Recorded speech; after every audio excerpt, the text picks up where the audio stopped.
జగిత్యాల రాజకీయాలు ఎప్పుడు చెప్పుకున్న ఉప్పు నిప్పు చిటపటలు, పాము ముంగిసల కొట్లాటలు, ఒకళ్ళ మీద ఇంకొకరు ఫైరు. మాజీ ఎమ్మెల్సీ జీవన్ రెడ్డి సారు కోపము, ఆవేదన, ఆక్రోశం గురించే చెప్పుకునేది. కానీ ఇప్పుడు కూల్గా కూర్చొని మాట్లాడుతున్నాడు జీవన్ రెడ్డి సారు. కదేందో చూద్దాం పాండ్రి. సరే, ఎమ్మెల్యే గారు కూడా ఇది కాన్ఫరెన్స్ లో కూడా అంటే బీఆర్ఎస్ పార్టీలను కొనసాగుతున్నా, నేను బీఆర్ఎస్ పార్టీ అని చెప్పినట్టు కూడా నేను గమనించింది. సంతోషం నాయన,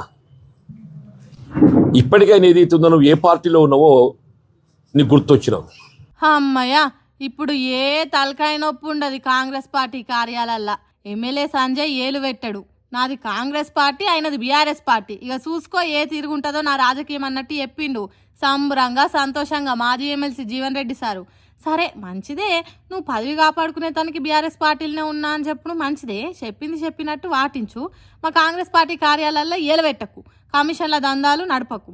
బీఆర్ఎస్ పార్టీ అయితే గులాబీ కండువ మెడలేసుకొని తిరుగు కానీ కాంగ్రెస్ పార్టీ జోలికి రాకు అన్నట్టు చెప్పిండు. నీ సంసారం నువ్వు చక్కగా చేసుకో అని చెప్పాలంటే ఆయన సంసారం ఆయన చక్కగా చేసుకోకుండా నా సంసారం ఎందుకు చిచ్చిపెట్టే ప్రయత్నం చేస్తున్నావా? బుద్ధిగల్ల ఇల్లాలుగా స్పీకర్ గారు తీర్పు వచ్చినాకనైనా ఎవరి సంసారం వాళ్ళు బాగుండాలని కోరుకోరే? నీ సంసారానికి నేను అడ్డుపడతాను ప్రయత్నం చేస్తలేను కదా. నీ సంవత్సరం నువ్వు చక్కగా చేసుకుంటావు, నా సంవత్సరాలు చిచ్చు పెట్టకంటున్నావు. అంటే ఇన్ని రోజులు సంజయ్ సారు మంది కొంపలల్లా చిచ్చులు పెట్టిండు, జుట్లు మూడేసిండు, జీవన్ రెడ్డి సార్ సంసారంలా నిప్పులు పోసిండు అన్నట్టే కదా. ఇక కేల్ కథం దుఃఖనం బంద్.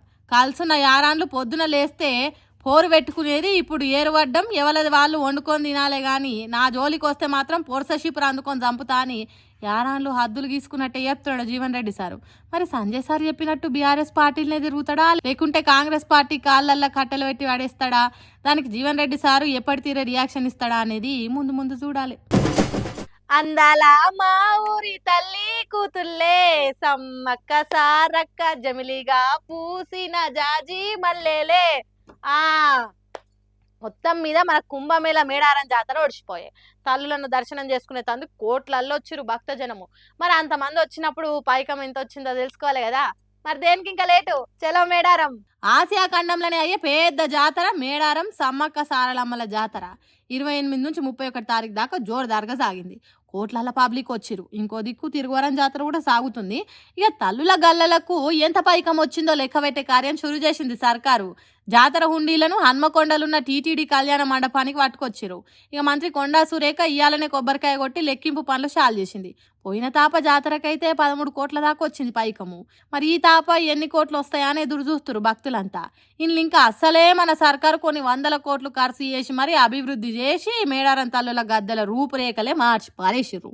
ముందుకంటే ఇప్పుడు పబ్లిక్ బాగా వచ్చిరని చెప్పినా సర్కారుకు మాత్రం ఓ మచ్చ సోషల్ మీడియాలో తిరుగుతుంది.